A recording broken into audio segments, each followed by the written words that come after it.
Well, the question for episode 14 is, how is your relationship going? Because of the subject matter, I feel it could be slightly fiery. Love is in the air. Oh, please stop singing that song. And the height of the commitment reveals the depth of the challenge. As an individual, but also as a couple, you need an ultimate that is driving the immediate. Yeah. You need a shared vision. We've had lots of arguments. We've had lots of debates. We've had lots of disagreements. I like to call them discussions. You know, children, they are not the glue to the marriage. They cannot be the thing that keeps you together or fixes it. Welcome back to The Winning Life. My name is Gareth Morgan. I'm Leanne Morgan. And we welcome you to our conversation where we want you to participate. We're covering questions that have a relevance to everyday life. And so we'd love to hear from you as we discuss this. There are comments sections in the areas that you're watching this or listening to this, or there's an area for you to feedback on the podcast. Why don't you let us know what this conversation means to you? Well, we're going to be covering a subject that I think is going to be really interesting and really help lots of people. But before we do, how are you doing, Mrs. Morgan? I'm doing all right, thank you. Good. Just went for an icy run. Yeah, it's freezing today on the day that we're recording. It is very, very cold. Unexpectedly, I didn't realise it was going to be quite so chilly. And I had that thing where you get back from an ice environment and your body is itching. An ice environment? I often nip into an ice environment. Is that like Iceland? The supermarket? Or snowy peaks of Snowdonia? Just a very cold place or space. An ice environment. I like that. Yeah, well, I went into that and I came in and my body was red and itching. And it was, is that? Chilblains, when you've gone quickly from cold to hot and then your body's like, still trying to keep you warm, but then you get too warm and then you get all itchy. Do you get chilblains? Because you often go from cold to hot. Hilarious. It's a thing that happens. I get it a lot in my hands and feet because my hands and feet are often cold. So yeah. But anyway, the itching has stopped. I'm glad to say, and but this conversation is going to be red hot. It's not going to be ice cold. Yes, it will be because of the subject matter. Yeah, I feel it could be slightly fiery. I was thinking more from the point of view of passionate. Oh my word! Wow. We've come into this conversation with two completely different expectations of the outcome. I'm thinking this is going to increase our love for one another. Love is in the air. Oh, please stop singing that song. You see, on the day that we're around. recording it, it is actually Valentine's Day. Love is in the air. Right, you need to stop now. Otherwise, it's going to come to a very abrupt end. I used to like that song. Yes, so we thought... Go on, what were you going to say? I was going to say, you mean that didn't enhance it? Because it was personalised, bespoke? No, you have a way, and this is interesting because you are musical. Very musical, actually. We are a musical couple. We are. La la la la la la la la. However, you are not proving that point right now. And every song that you sing, you manage to ruin. Every time we sing Happy Birthday. I'm a frustrated music artist. I'll have you know. We have video footage of every one of our kids' birthdays when you sing Happy Birthday through the last 20 years. You've wrecked every single rendition of Happy Birthday by just putting a Gareth spin on it. Anyway. I can't leave anything the same. It has to be different. It's a gift. It's also a curse, I feel. Some things just should be left the way they are and just appreciated for what they don't need embellishment, especially from you. You know what I was saying about letting us know your comments? Let us know if you want to hear a little bit more of my singing and my musical talent. Go on. That would really encourage me and really frustrate Leanne. So, we're not. Definitely not. We actually want to grow this, not sack it off. So, let's get into the subject matter then, because people are sat there thinking, well, I want to know what the question is. Well, the question for episode 14 is, how is your relationship going? So how is your relationship going? It was going great till about 5 minutes ago. So I think it's important to clarify, this is obviously we're going to be talking about marriage, but also if you're just in a kind of romantic relationship or you want to be in a relationship in the future, and this absolutely. is important. I remember before I met you, when I was a youngster, I remember back then that actually I wanted to learn about what to do when I was in a relationship and how to get it right. So if you're not in a relationship right now, but you want to be in the future, this is still for you. You can take some notes right now. And I think it is important to unpack this, because let's face it, what we tend to do is we tend to form our thoughts on a subject by what we're being fed. Yeah. And not necessarily what we go out and kind of critically work through and take apart and understand for ourselves. And we all can be guilty of that in different ways and different things. And so, you know, we can sometimes build up our picture of how a relationship should be based upon what we've seen in a movie, what we've seen in a Netflix series, what we've seen on a soap opera, on a TV channel. Soap opera. I was trying to be inclusive of all generations listening to this right now. You know, like your EastEnders. Yeah, I know. It just sounded funny to hear you saying soap opera. Yeah. Anyway. So yeah, you get the idea. I do get the idea. Yeah, we can form our opinion based upon those things, or and we base it upon our own experience, which again can be helpful, or it can hinder us, because we may have a great example of a relationship that we've grown up in, that we've had modeled to us, or again, adversely, we've got a lot of baggage because we've been hurt and we've been damaged because of an environment that has been created by a toxic relationship. So I really think this is it's a huge subject. So I think we'll do our best in the time that we have, but there's so much more to this. And I think we'll probably talk more about this in the future. But yeah, let's go for it. Well, I'm definitely suggesting that you don't base your thoughts and opinions on soap operas, because you'll probably end up with a lot of heartache, a few dramas along the way. It's absolutely, and it's true. Some people look at that and think that that's how life should be, you know, like a film or a movie, or you know, it's a Netflix series or whatever. Oh, my relationship has to be like that. Hollywood is good at creating a fictitious picture, fictional picture, not actually how life should be. So it's important that we have these conversations, because otherwise you go into, like you were saying, you go into a relationship with an expectation that's actually wrong, and then you end up being disappointed or hurt or just frustrated. So it's not as it is in the movies. I mean, when in our kind of courting days and how old are you? Oh my days. And in those early stages, you know, I was waiting for the guy with the saxophone to turn up, you know. Like you know, because they were always there in the movies. Do you know what I mean? Like, you'd be kind of exchanging pleasantries, you know. How old are you? Exchanging pleasantries. I know. Right. We were not courting and we did not exchange pleasantries. Well, and there was no guy with a saxophone. Definitely. You know. No, but I know what you mean. You can base it like on a Disney story. And our level of expectation. And again, this is what we're going to look at here is, this is through the lens of relationships. But I think relationships reveal something about the state of us as human beings. You know, we're all imperfect human beings. Nobody listening to this is perfect, has made it, is the finished product. And so when we look at this area, when we look at our finances, when we look at our health, when we look at our treatment of others, it reveals some core issues to us. And I think relationships particularly, and particularly when it comes to a person that we commit ourselves to, you know, for life. I don't think anybody goes into a long-term relationship, you know, kind of not thinking this is for life, or this has the potential to be for life. And so that's quite a commitment. And the height of the commitment reveals the depth of the challenge. Now, we have to understand that, because I think what we do is we go into a relationship in our default position. And as human beings, our default position is we're selfish. Yeah. Now, you may hear that and think, I don't think of myself as selfish. I like to see myself in a good light.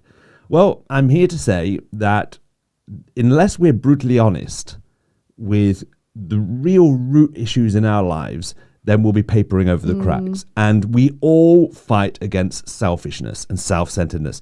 And so I think we all tend to go in our subconscious at the very least, believing that, from me to you, that, okay, Leanne is here to add to my life. She's there to enhance my life. And yes, I'm there to put a smile on her face, but ultimately it's going to add to my life. And that approach, now the reality is it will add to my life, but I don't go in it for that purpose. That is a subtle but yet huge difference. Would you agree? I agree, because I think otherwise you are constantly looking to get, and if both parties are just looking to get, nobody's going to receive anything. It's that very one-way street. So I think that is true. And when you go into a relationship at the start, you're kind of blindsided. When they talk about blinded by love, or love is blind, or you're kind of in that honeymoon phase where everything is kind of brand new, and that's brilliant, and that's exactly how it should be, in the early stages. But then real life hits, and you has to go beyond hearts and flowers and feelings and all of that to commitment. But if you start it off with, how is this person going to make me feel? I want to just be in a relationship because it's a status thing. Some people do that. Oh, I haven't got a partner yet. I haven't got a boyfriend. I haven't got a girlfriend, wife, husband, whatever. Your significant other cannot be a status symbol. Cannot be just, I want to go into that part of my life now. No, it's all about what I can contribute, what I can bring, how I can place value on the other person, regardless of what I get in return, regardless of how they treat me. Now, at the same time, we're not saying here to be a doormat, where you just let people walk all over you, treat you badly, where they're just getting all the time and you're giving all the time. It works both ways, because that's where I think people fall into a lot of trouble, particularly at the start when you really like somebody and you'll do anything for them. If the other person is not on the same wavelength and not on the same level, they will just use you. So it needs to be a kind of a two-way street. It needs to be both parties are working together and having that honest conversation right at the very start. And I think when we were very young when we got together, obviously, but we were adults, obviously. But I appreciate the honest conversations we had from day one with each other about our expectations, our plans for our life, even, because I didn't want to kind of get into a relationship that 2 years down the road we actually wanted very, very different things. So I think it was, I really value those important initial conversations that, look, this is where I want to go in my life. This is what I want to do. If that is something that you want to, you think that that's what you want as well, then great. Because if not, let's save a lot of heartache now and just be friends. But we did. We wanted the same things and we worked on that. So yeah, and I think we've talked about this in previous episodes. As an individual, but also as a couple, you need an ultimate that is driving the immediate. You need a shared vision. And I'm amazed at the amount of people who I think they have a shared vision, but can't articulate that shared vision. Now, I'm not saying that to make anybody feel bad. It's just a reality. Yeah. And let's face it, it never feels urgent to get an ultimate picture, to get a vision for our lives as an individual or as a couple, as a team. Yeah. But yet the reality is, without that vision, it is creating immediate problems. Any problems that you're experiencing in the immediate will be a result of the fact that the ultimate picture is not clear. Yeah. Because in that ultimate picture of the future is not only a picture of what we're working towards, but it's also who are the people that we have to become. Yes. Immediately by recognizing that we're saying we're not the finished product. Yeah. We're saying, okay, actually, this is a shared vision. And I'm going to speak about us now. Leanne has an integral role to play in the shaping of who I am. Now, the problem comes when I come into a relationship and I try and make Leanne like the person I want her to be. Because what I'm going to do is I'm going to try and shape her based upon what I feel I need now. But the challenge with that, well, there's two challenges with that. Number one, who am I to say who she should be? And number two, I don't want her to be who the person I think she should be now. I want her to work towards the person that our vision demands that she become, and the vision that demands that I become. And so what I know in our relationship is, and we've had loads of arguments. I mean, loads of arguments. I don't remember. No. But eventually she's discovered that I'm right. But no, we've had lots of arguments. We've had lots of debates. We've had lots of disagreements. I like to call them discussions of varying volumes. And but we've had them. But again, why is that? Because we're on a building site. Our relationship is on a building site. It is not a penthouse relationship where everything is pristine and perfect. Maybe one day we'll get to the penthouse level of our relationship. But the reality is we're in the construction process. And so why are you laughing? I'm being serious. I'm building up a serious point and you're laughing. There's so much I want to say. We can have a little disagreement right now, just to demonstrate. This is all just demonstrative purposes. It's just carry on. It's fine. There was so much I wanted to say when he said, one day there'll be perfection. I was like, well, we're 50% there. I'm joking. No, it's not true. I am not perfect by any stretch. That's because you're judging that based upon the immediate. It is a false judgment. No, you're right. It is a building site. It's a work in progress. And actually, it's never the finished article, because the minute we go, that's it, we're done, then we literally are done. I think the whole point is we continue to learn and grow together until the end of our lives. And I do think about, early on in our marriage particularly, and we've been married 23 years this year. I'm not old enough because I only feel about 25. But actually, in those early years, I remember perhaps the disagreements, the kind of friction would come over very small things, and now I just think, why did I get bothered about that? Why did I get irritated by that? Because it doesn't matter, because the longer you work with a relationship, the kind of small things just get away, they disappear, and you get to the real issues and the real foundational things of what really matters. So in those early days I look at some of the disagreements and I think, why was I bothered about that? But that's something that only time can do, spending time with someone and working through things and understanding really what is important. And I think that's the key. And, for some of you might be thinking children and family as well. We had children quite early on in our marriage, just before our second anniversary. And we had our daughter. And while that was difficult, but in terms of we were only just getting used to being married, actually we learned around that. So, children can and do help with that, but they are not the glue to the marriage. They cannot be the thing that keeps you together or fixes it. You have to have that relationship apart from them. Sorry to interrupt, but just to let you know that in every episode, Gareth and Leanne will be talking about the importance of getting a plan for your personal and professional life. That's why they've developed the MVP plan. When you develop your MVP plan, surprising opportunities and uncommon results follow. Visit thewinninglife.tv today to get access to your plan and the steps on how to use it. Let's head right back over to their episode. Yeah, 100%. And I think it's really important that we almost look for symptoms that maybe we've lost vision in a relationship. And I would say some of the symptoms are, and we can all fall into these symptoms, so it's not a case of kind of, you nail it and you never have to watch out for these. They can creep in. And so one of the symptoms, I think, is if I look back at my behavior as, 50% of the partnership, and really I just look and realize what I've been doing is just simply trying to show them a little bit of appreciation from time to time, just to keep them interested, just to keep them topped up with feeling okay and feeling good. And I'm just trying to, do you know what I mean by just keeping things ticking over? Yeah, like smoothing it over. It over. And again, this we don't deal with issues. We just paper over cracks.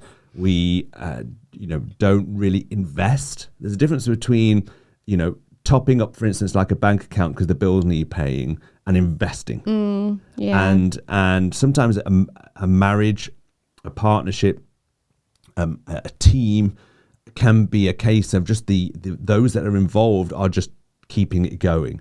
And that is a lack of vision. So that immediately is red light, lack of vision. And remember, without vision, people perish. You can put, other things there, just to illustrate. Without vision, a marriage perishes. Without vision, a team perishes. Yeah. And so, that's a warning sign immediately. Another warning sign is, I'll give my best to that relationship when they give their best. Why should I bother if they're not bothering? I mean, it's quite childlike actually but we've all done it. But I'll say sorry when they say sorry. Exactly. I'll be appreciative when they're appreciative. That's a lack. That's allowing the immediate to override the ultimate. That is a lack of vision. That's just maintenance mode. And so, those I would say are some warning signs that your relationship lacks vision and it lacks clarity over where you're going. Okay, so Leanne, let me ask you a question on this. What would you say people that are listening right now, people can do to really start to turn up the dial on that vision that's going to deal with the issues? Because again, that's what a vision does. It actually, in one sense, it creates problems. In order to produce the change required to get to the future that you want. So in your thinking, what have been some of the things that you can think of that we've done that help to turn up that vision and clarify that future? I think I am extremely blessed in that I'm married to a visionary. So you are somebody who, pushes me not pushes me physically, pushes me forward. Pushes me into thinking about vision and planning. And I like planning, but vision is something that I don't always think about it. So I'm extremely blessed that I've been, with you and that you've encouraged me in that. So I think the times that I feel we've become closer is actually during conflict or confusion about something, and we've come together and we've talked about it, and we've kind of made a plan. We've kept our eyes set on what is ahead. Come on, you'll often say, let's think about what's ahead. Keep your eyes on the kind of end goal, or the whatever it might be. It could be just a small goal. It could be the actual goal, for 30, 40 years time, whatever. And it's about doing that together. Now, as Christians, we've prayed together. We have kind of gone away, come back together. We make a point of going out for a coffee. We both love coffee. Going out for a coffee to talk about vision. And it sounds quite... We have planning days. We do. We have planning days. Which is based upon vision. Exactly. We go away and we talk. We incorporate our work, but also our personal life, our finances. We map it all out. We do that regularly. And that, for us, keeps us on track. Not just in a cold, mechanical way. Actually, I feel like I get closer to Gareth on those days. And after, 23 years nearly of marriage, you think, well, is that possible? Absolutely, because we are growing and developing. So the more we discover vision together, the more that I feel like I become closer to Gareth and vice versa. And I think there's something that's kind of been batted around for years, is the misuse of those verses that Paul shares when he talks about husbands, love your wives, as Christ loves the church. What's been misused is it's often just said, well, wives, submit to your husband. So there's this kind of one-sided thing that happens where we've just got to submit and obey and, whatever. And in the whole kind of narrative of lots of places across the world, that is misused greatly, where women are kind of mistreated. But I love that in our marriage, and how you've showed us that actually vision actually comes into that, because when you love me as Christ loves the church, let's not forget that Christ laid his life down for the church. He actually died. So you have to love me just as he loved the church. But you do that sometimes when we have vision and we get, work through things together. There's been times when perhaps I haven't always seen it the same as you, and you will always go, look, I'm putting you first, I'm not going to do anything unless you're not happy, etc. And that to me is huge, because you haven't demanded, you haven't enforced something. It's a gentle encouragement that we will come to a decision together. And that, I think, is the best example of that. Those kinds of verses that I can think of with us. Yeah, no, I agree. And I think, let me read those verses to you, and let me just pick out a couple of things as we kind of come into the last lap of this conversation. And it is, as I said, it's a huge conversation. We will come back to it. And I think we're going to be doing an event, hopefully, for people that are married or getting married, and we'll let you know about that very, very soon. But it says this, and Paul talks about this in two of his letters, but in the letter to the church at Ephesus, he says, "Husband, love your wives, just as Christ loved the church and gave himself up for her."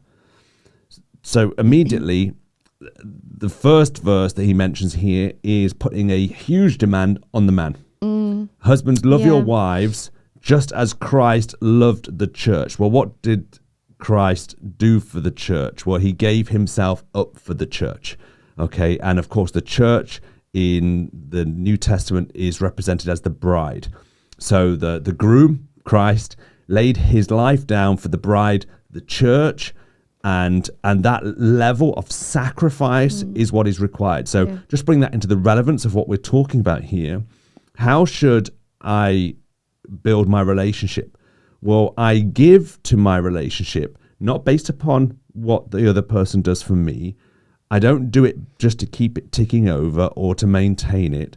I make a choice based upon an example set for me by Christ Jesus, which is an agape act of love, which means, filial love is friendship love is a bit like 50-50 love.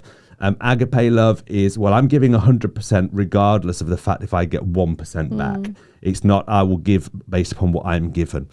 And so the demand on the man is like, you give everything, okay? So that's important, because then, of course, as Leanne has mentioned, it goes on to say, in the same way, verse 28, husbands ought to love their wives as their own bodies. He loves his wife as he loves himself.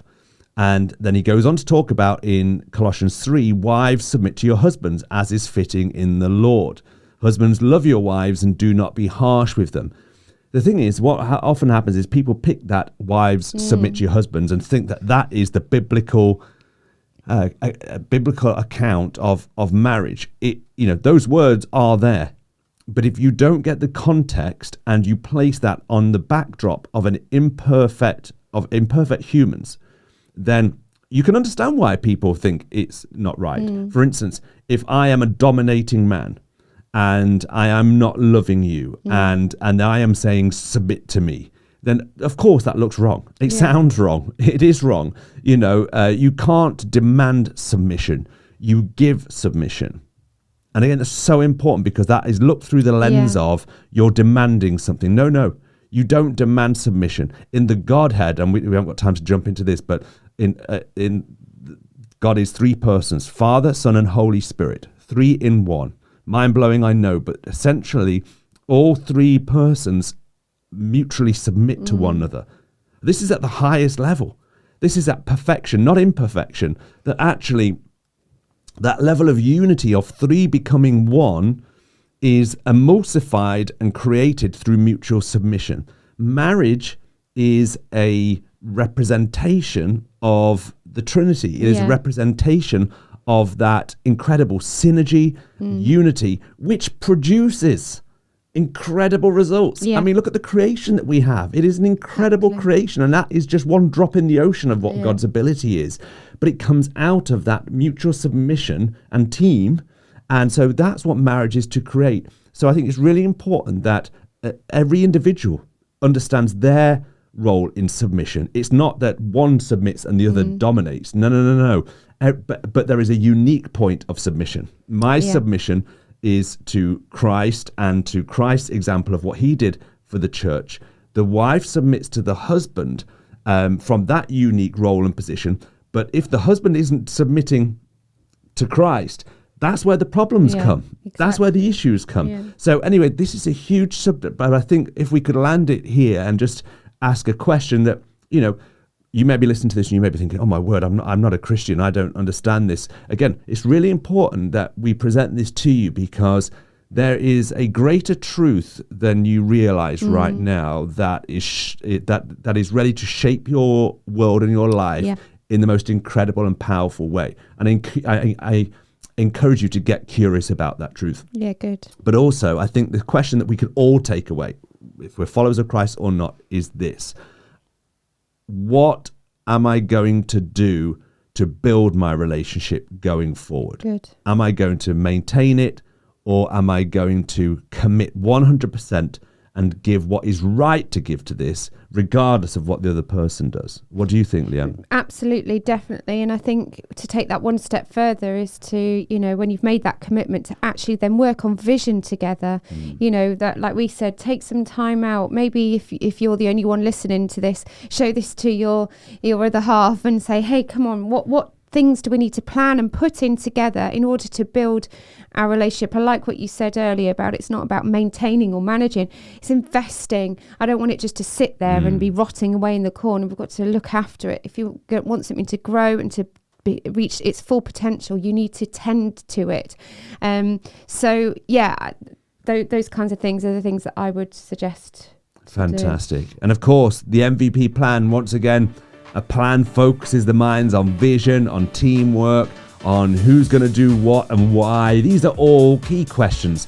Remember, there is more in you. There's more in your relationship than you realize. And we want to help draw that out. Until next time, take care. Bye. We hope that you enjoyed that episode. And if you enjoyed it, please go and subscribe over on all of our channels on YouTube, Instagram, and Facebook, and not forgetting your favorite podcast platform. And if you head over to thewinninglife.tv, you'll be able to find all the resources available to you. Gareth has written several books which will help you on your discovery to building stronger and better lives. Come and join us for the next episode.